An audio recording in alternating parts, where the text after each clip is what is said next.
I was 8 years old when I watched my stepmother's world crumble in a lawyer's office, and it all started with 5 words that changed my life forever.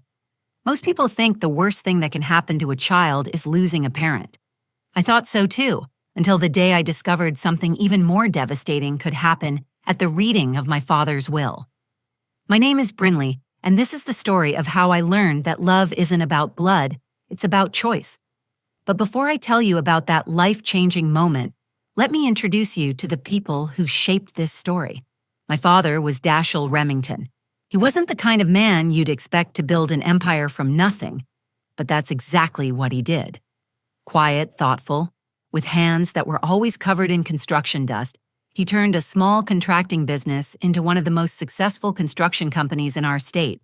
But more than that, he was the kind of father who never missed a bedtime story, who taught me to ride a bike on Saturday mornings, and who called me his sunshine every single day. Then there was Serafina. She became my stepmother when I was 6, after a whirlwind romance that swept my father off his feet. Beautiful, polished, and charming in all the ways that mattered to adults, she seemed like the perfect addition to our little family. At first, she tried to win me over with expensive gifts and promises of shopping trips. I wanted so badly to love her because I could see how happy she made my father. And finally, there was Mr. Caldwell, our family lawyer, a man with silver hair and kind eyes who had helped my father build his business from the ground up. He was the type of person who remembered birthdays and always had peppermints in his desk drawer.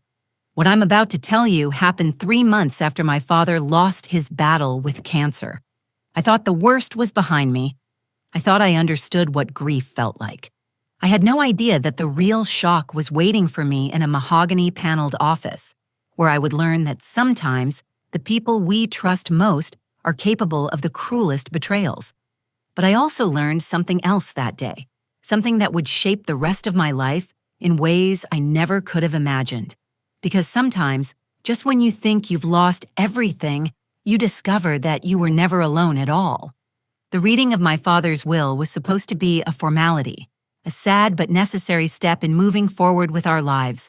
Instead, it became the day I learned the true meaning of family, and the day Serafina learned that greed and manipulation are no match for genuine love. So settle in, because this story will take you through heartbreak, betrayal, and ultimately, the most beautiful revelation about what it truly means to be chosen by someone who loves you unconditionally. To understand why that day in the lawyer's office changed everything, you need to know what my life was like before Serafina entered it, and how dramatically things shifted after she became part of our family. My earliest memories are of my father and me against the world. My mother died in a car accident when I was 4, leaving behind a grief-stricken husband and a little girl who barely understood why mommy wasn't coming home anymore. But Dashiell Remington was determined to be both parents to me, and honestly, he succeeded in ways that still take my breath away. Every morning, I'd wake up to the smell of pancakes and the sound of my father humming off-key in the kitchen. He'd have already been up for hours reviewing blueprints and making calls to job sites, but he never let me see the stress of running a growing business. When I stumbled into the kitchen with messy hair and sleepy eyes, he'd scoop me up and spin me around, calling me his sunshine and asking what adventures we were going to have that day. Our house wasn't fancy, but it was filled with love. Dad would come home every evening covered in dust and dirt, his work boots heavy on the hardwood floors, but he'd always clean up and spend the rest of the night focused entirely on me. We'd do homework together at the kitchen table, him patiently helping me sound out words while he sketched building plans on the side. Weekends were ours completely. He taught me to ride a bike in our driveway, running alongside me with his hand on my back, promising he wouldn't let go until I was ready. But the thing I remember most clearly was bedtime. Every single night, without fail, my father would sit on the edge of my bed and tell me stories. Not from books, but stories he made up about a brave little girl who could accomplish anything she set her mind to. He'd stroke my hair and tell me I was his greatest achievement, more valuable than any building he'd ever constructed. Those moments made me feel like the most important person in the world. Life was simple and beautiful and secure. Dad's business was thriving, and he'd started talking about expanding to other cities. I was doing well in school, had good friends, and felt completely loved and protected. I never doubted for a second that I was exactly where I belonged. Then, Serafina walked into our lives. Dad met her at a charity gala for the Children's Hospital. She was volunteering at the silent auction, elegant and sophisticated, in a way that made every man in the room turn and stare. She had this laugh that carried across the room, and when she smiled, it was like she was sharing a secret just with you. I can still picture the way my father's face lit up when he came home that night, talking about the amazing woman he'd met who seemed genuinely interested in his work and his life. Their courtship was a whirlwind. Suddenly, there were flowers delivered to our house every few days, fancy dinners that required a babysitter, and long phone conversations that made my father smile in a way I hadn't seen since before my mother died. Part of me was thrilled to see him so happy, but another part of me felt something I was too young to name at the time. I felt like I was losing my place as the center of his world. Serafina was smart about winning me over. She brought me expensive toys and pretty dresses, took me for manicures and shopping trips that made me feel grown up and special. She complimented my father constantly, telling him what a wonderful job he was doing raising me, and how mature and well-behaved I was. She seemed to understand that the way to my father's heart was through his love for me. The wedding happened 6 months after they met. I was the flower girl, wearing a dress that cost more than my father usually spent on my entire wardrobe. Serafina looked like a princess, and my father looked happier than I'd ever seen him. I threw rose petals down the aisle and tried to ignore the small voice in my head that whispered that everything was about to change. And change it did. At first, the changes were subtle. Serafina redecorated our house, replacing my mother's warm, comfortable furniture with sleek, modern pieces that looked beautiful but didn't feel like home. She hired a housekeeper, saying Dad worked too hard to worry about domestic tasks. She started planning elaborate dinner parties and social events, transforming our quiet family dinners into formal affairs with cloth napkins and multiple courses. But the biggest change was in my father. He was still loving and attentive, but I could sense him trying to balance his devotion to me with his new role as a husband. Serafina never said anything directly, but she had a way of making subtle comments about how important it was for married couples to have time alone together, how children needed to learn independence, how too much attention could spoil a child. Our bedtime stories became less frequent, replaced by grown-up time for Dad and Serafina. Our Saturday morning adventures turned into family activities that somehow always centered around Serafina's interests. I was still loved, still cherished, but I was no longer the sun around which our little family revolved. I tried to adapt because I could see how much my father cared about making his new marriage work. I wanted him to be happy, even if it meant sharing him in ways I'd never had to before. But deep down, I started to feel like I was becoming a guest in my own home. Loved, but somehow separate from the real family that Dad and Serafina were building together.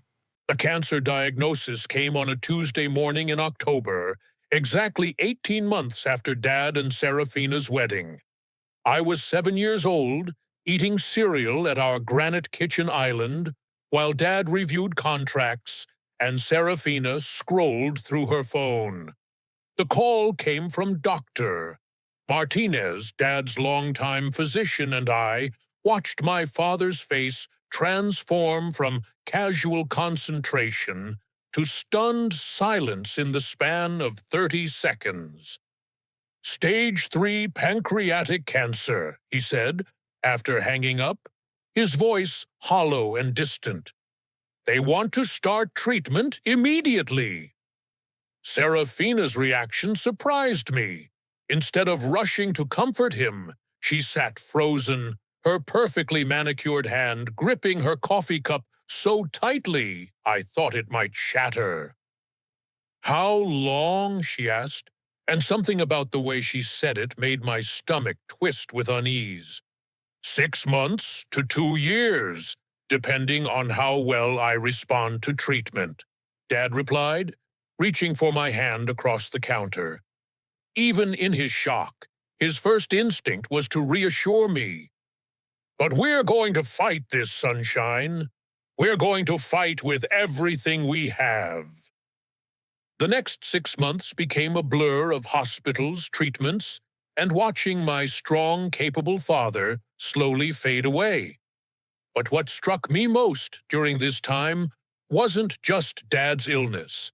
It was how differently Serafina and I dealt with it. While I spent every possible moment with my father, reading to him during chemo sessions and curling up next to him when he was too weak to get out of bed, Serafina seemed to withdraw.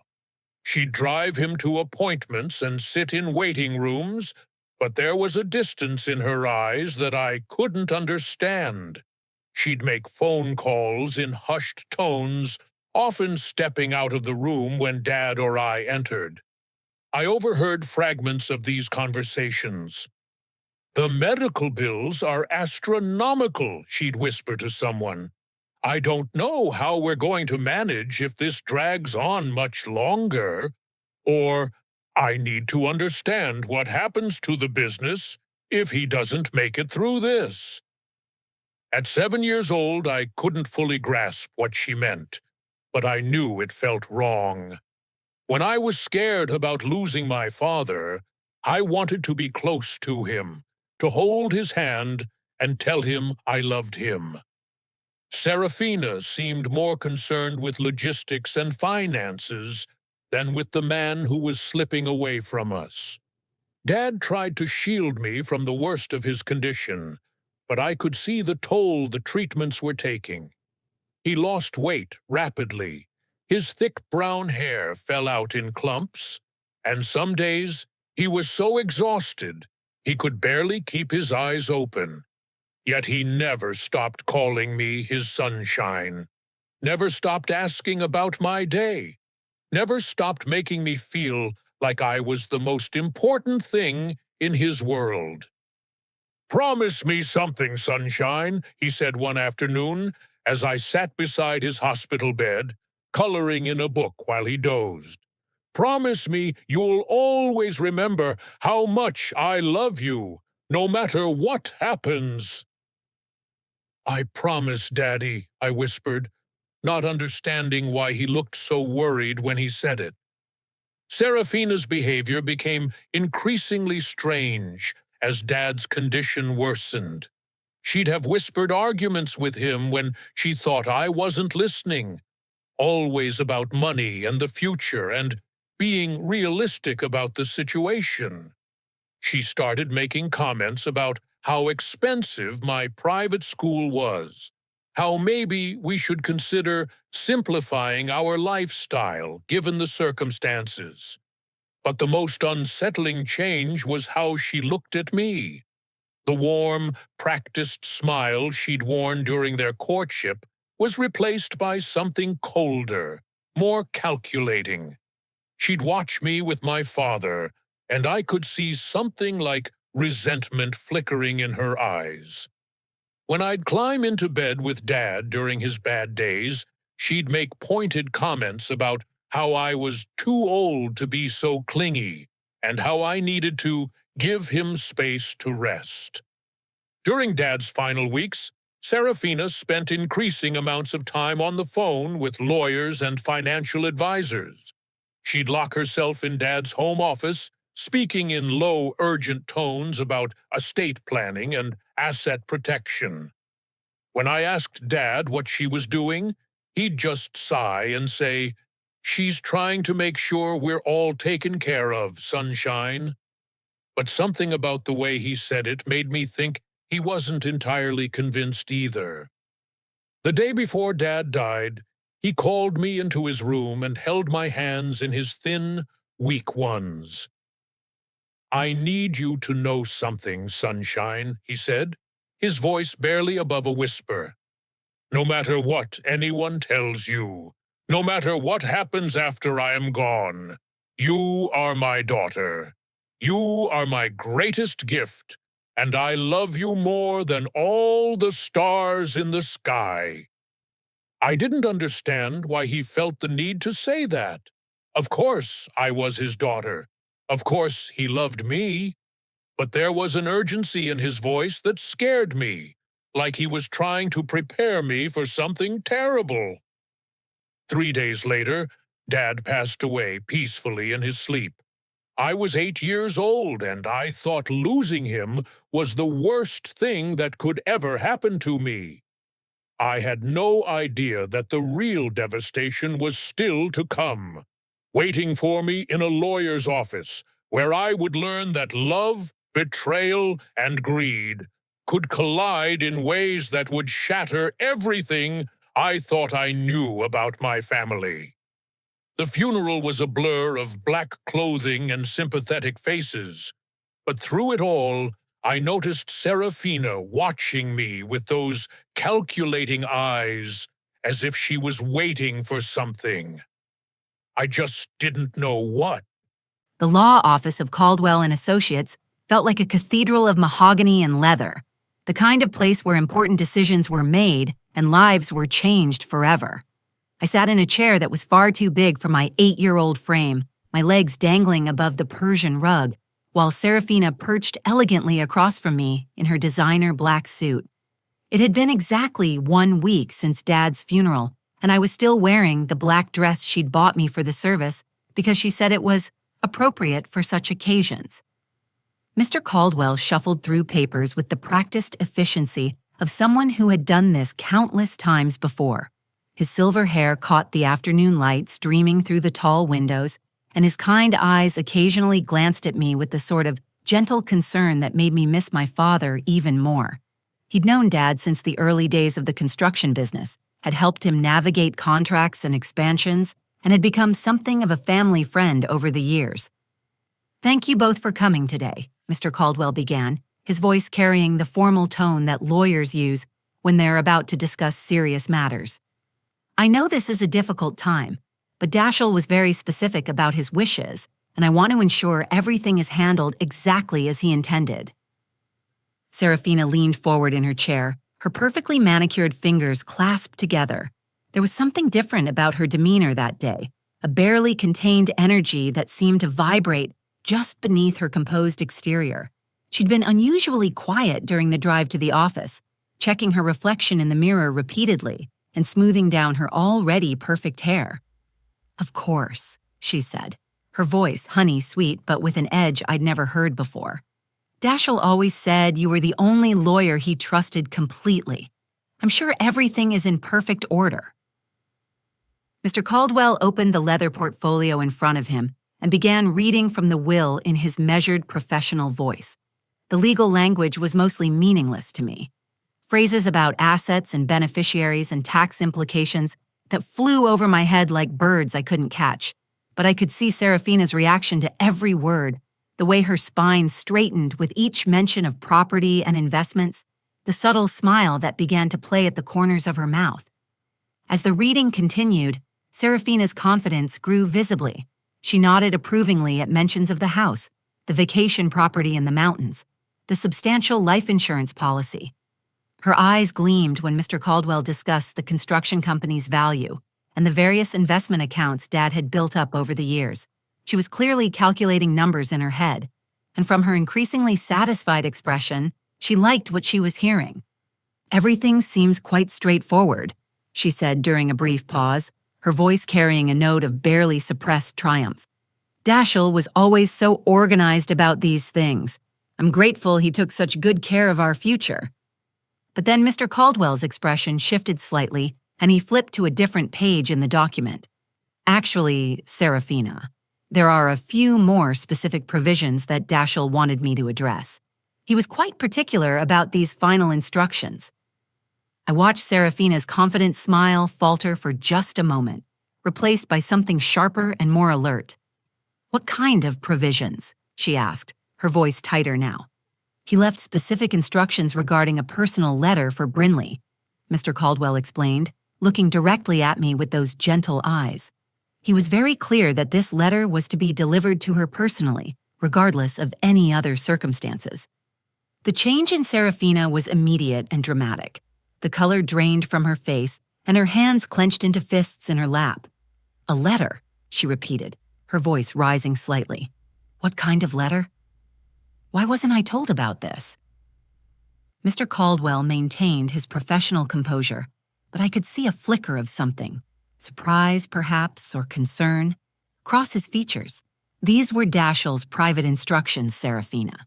He was very specific that the letter was for Brinley's eyes only, to be given to her at the reading of the will. That's ridiculous, Serafina snapped, her carefully maintained facade beginning to crack. She's 8 years old. What could possibly be in a letter that's appropriate for a child, but not for her legal guardian? I looked back and forth between them, confused by the sudden tension in the room. Why was Serafina so upset about a letter from my father? It seemed like the most natural thing in the world that he would want to leave me a personal message.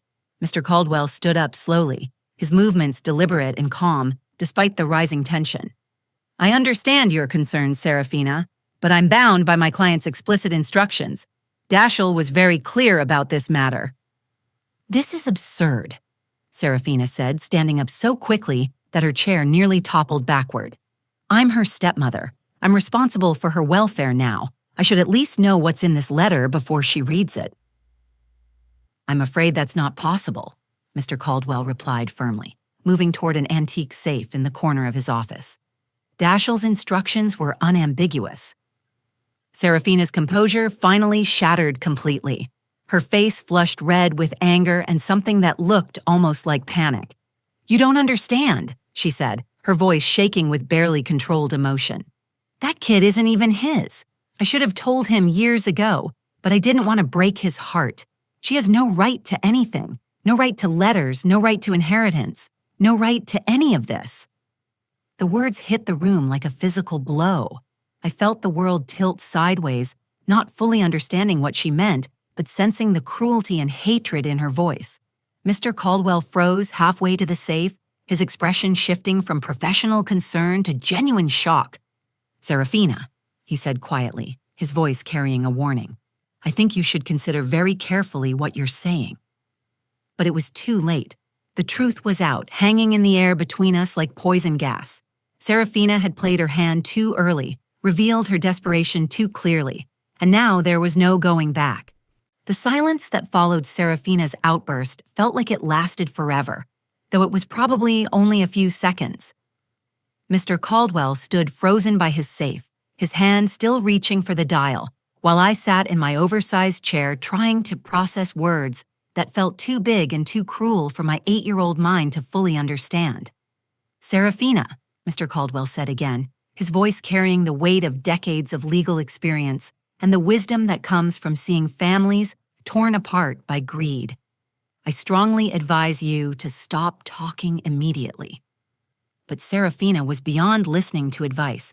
The mask she'd worn for 2 years had finally slipped completely, revealing something ugly and desperate underneath. No, she said, her voice rising to nearly a shout. I've kept quiet about this for too long. That child has no claim to anything Dashiell built. She's not his blood, she's not his real daughter, and I won't stand by and watch her inherit what should rightfully be mine. Mr. Caldwell turned the dial on his safe with deliberate precision, each click echoing in the suddenly charged atmosphere of his office. Dashiell's instructions were very specific about this possibility, he said quietly, his back still turned to us. He anticipated there might be objections to this letter being delivered. What do you mean? Serafina demanded, but there was a new note in her voice now, something that sounded almost like fear. Mr. Caldwell withdrew a sealed envelope from the safe and turned to face us both. The envelope was cream-colored and thick, with my father's distinctive handwriting across the front. For my sunshine. Seeing those familiar letters, written in the same careful script that had signed birthday cards and school permission slips, made my chest tighten with grief and longing.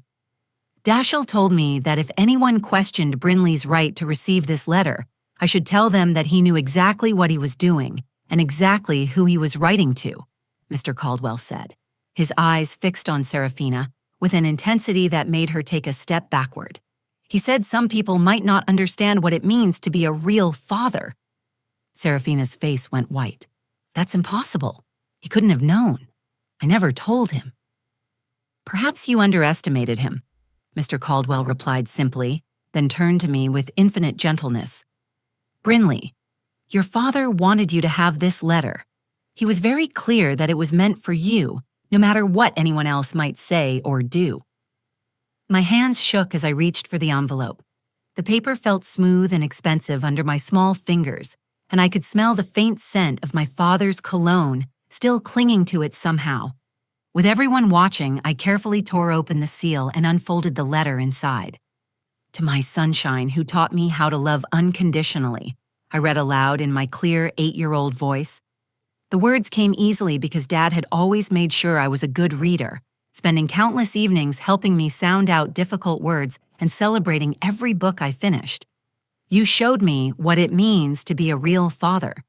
Being a dad isn't about biology or DNA tests or what shows up on a birth certificate. It's about choosing to love someone every single day, about putting their happiness before your own, about being there for scraped knees and bad dreams and first days of school. You taught me all of that, sunshine. You made me a father in every way that truly matters. Serafina sank into her chair as if her legs could no longer support her weight. No, she whispered. He couldn't have known. I continued reading, my voice growing stronger with each word. Everything I have built, everything I own, everything I've worked for, the house, the business, the investments, all of it, belongs to you, Brinley. Not because the law says it should, but because you are my greatest achievement and my most precious treasure. You are my daughter, chosen and cherished, and nothing will ever change that. But the letter wasn't finished. There was more, and it was addressed directly to Serafina. To the woman listening to this, I read, my voice carrying my father's words across the mahogany-paneled room. I've known the truth about Brinley's biological father for over a year. A private investigator is surprisingly easy to hire when you have questions that need answering. Serafina's face crumpled as if she'd been physically struck. Dashel, she breathed, but it was too late for apologies or explanations. I know you thought this secret gave you power. I continued reading. I know you believed you could use it someday to justify taking everything away from the little girl who calls me daddy and means it with her whole heart. But you misunderstood something fundamental about love, Serafina. Real love isn't about possession or control or what you can gain from someone else. It's about giving freely, choosing daily, and putting someone else's well-being above your own desires. You taught me what selfishness looks like, and Brinley taught me what genuine love feels like. I choose love. I choose her. I will always choose her. The letter ended with words that would stay with me for the rest of my life. Brinley, you are my sunshine, my daughter, my heart walking around outside my body. Everything I am, everything I have, everything I've built, it's all yours because you gave me the greatest gift anyone can give. You taught me how to be a real father. Serafina stood up without a word, her face a mask of devastation and defeat. She walked to the door, paused for just a moment as if she might say something, then left the office forever. I never saw her again. In that moment, sitting in Mr. Caldwell's office with my father's final gift in my hands, I learned that love really isn't about blood or biology or legal documents. It's about choice. And my father had chosen me every single day of my life, even when he knew the truth that Serafina thought would destroy everything. I was 8 years old, and I had just inherited not just a fortune, but something far more valuable, the absolute certainty that I was loved beyond measure. The silence that followed Serafina's departure felt different from the tense quiet that had filled the room during her outburst. This silence was peaceful, almost sacred, like the moment after a storm when the air feels clean and new again. I sat holding my father's letter, reading his words over and over, while Mr. Caldwell quietly gathered the legal documents and gave me time to process what had just happened. "Are you okay, sweetheart?" he asked gently, settling back into his chair across from me. His kind eyes were filled with concern, but also with something that looked like admiration. I nodded, though I wasn't entirely sure what okay meant anymore. Everything I thought I knew about my family had been turned upside down in the span of 20 minutes, yet somehow I felt more secure than I had in months. "Mr. Caldwell," I said, my voice small but steady. "Did my daddy really know about what she said? He leaned forward, his expression serious but reassuring. Your father was one of the most thorough men I've ever known, Brinley. He didn't make important decisions without having all the information. But more than that, he loved you more than life itself. That was never in question, not for a single day. The next few months passed in a blur of legal proceedings and life adjustments. Mr. Caldwell became my temporary guardian, while the courts processed my father's will and arranged for my long-term care.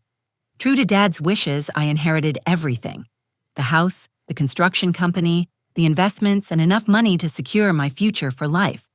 But the real inheritance, the one that mattered most, was the knowledge that my father had loved me completely and unconditionally. The construction company was placed in a trust with professional managers until I came of age, and Mr. Caldwell made sure I understood that my father had built something lasting and meaningful that would continue to provide jobs for families throughout our community. Your dad always said the business wasn't just about making money, he told me. It was about building things that would last, creating opportunities for others and leaving the world a little better than he found it. I moved in with my Aunt Rebecca, my father's younger sister, who had always been part of my life, but became my rock during those difficult transitional months. She was nothing like Serafina. Warm where Serafina had been cold, genuine where Serafina had been calculating, and absolutely devoted to honoring my father's memory and his love for me. Your daddy called me the week before he died, Aunt Rebecca told me one evening as we sat on her front porch, watching fireflies dance in the summer twilight. He told me he wasn't worried about leaving you because he knew you were strong enough to handle whatever came next. He said you had taught him that love creates unbreakable bonds, and that those bonds don't disappear just because someone isn't physically here anymore. As I grew older, I began to understand the true magnitude of what had happened in that lawyer's office. Serafina had gambled everything on a secret she thought would destroy my relationship with my father, not realizing that his love for me was based on something far deeper than biology. She had spent 2 years positioning herself to inherit his wealth, manipulating situations and relationships to secure her future, only to discover that genuine love cannot be manipulated or controlled. Or, the private investigator's report, which Mr. Caldwell showed me when I turned 18, revealed that my biological father was a man my mother had briefly dated before she met Dad. He had never known I existed and had moved to another state years before my mother's death. The report also showed that Dad had known this information for over a year before his death, yet had never changed his behavior toward me in any way. If anything, he had become even more deliberately affectionate, as if he wanted to make absolutely certain I never doubted his love. I learned that real family isn't determined by DNA tests or birth certificates. It's built through daily choices, consistent love, and the decision to put someone else's well-being above your own convenience. Dad chose to be my father every single day, through bedtime stories and bike riding lessons, through homework help and hospital visits, through his final letter that ensured I would never question my place in his heart. Serafina disappeared from our lives completely after that day. I heard through mutual acquaintances that she had expected to inherit everything and had already made plans to sell the business and move to California. Her greed and manipulation had backfired spectacularly, leaving her with nothing but the knowledge that she had underestimated the depth of a father's love for his chosen daughter. Years later, when I adopted my own 3 children, I understood even more deeply what my father had tried to teach me. Love isn't about sharing the same blood or having the same features. It's about choosing someone and committing to that choice every single day, through good times and difficult ones, through ordinary moments and life-changing events. My children know their adoption stories, and they know they were chosen deliberately and joyfully. But more than that, they know they are loved unconditionally, just as I was loved by the man who taught me that being a parent is about choosing to love, not about biological connections. Today, I run my father's construction company, which has grown into one of the largest in the state. On my desk, I keep a framed copy of his final letter, and every major decision I make is guided by the principles he taught me about love, family, and building things that last. The lesson that changed my life at 8 years old continues to shape me every day. Real love is a choice, and the people who matter most are the ones who choose you back, completely and without reservation, no matter what secrets or challenges might arise. That's the inheritance that truly matters, and it's one that can never be taken away. If this story touched your heart, please share it with someone who needs to hear that they are chosen and loved. Leave a comment below, telling me about the person in your life who chose to love you unconditionally. I read every single one, and your stories inspire me every day. And if you want to hear more stories about love, family, and the moments that change everything, make sure to subscribe to this channel and hit that notification bell. Every week I share true stories about the power of human connection and the incredible ways that love can triumph over even the cruelest betrayals. Remember, you are someone's sunshine, you are chosen, you are loved, and that's an inheritance that no one can ever take away from you. Thank you for listening to my story, and I'll see you in the next video.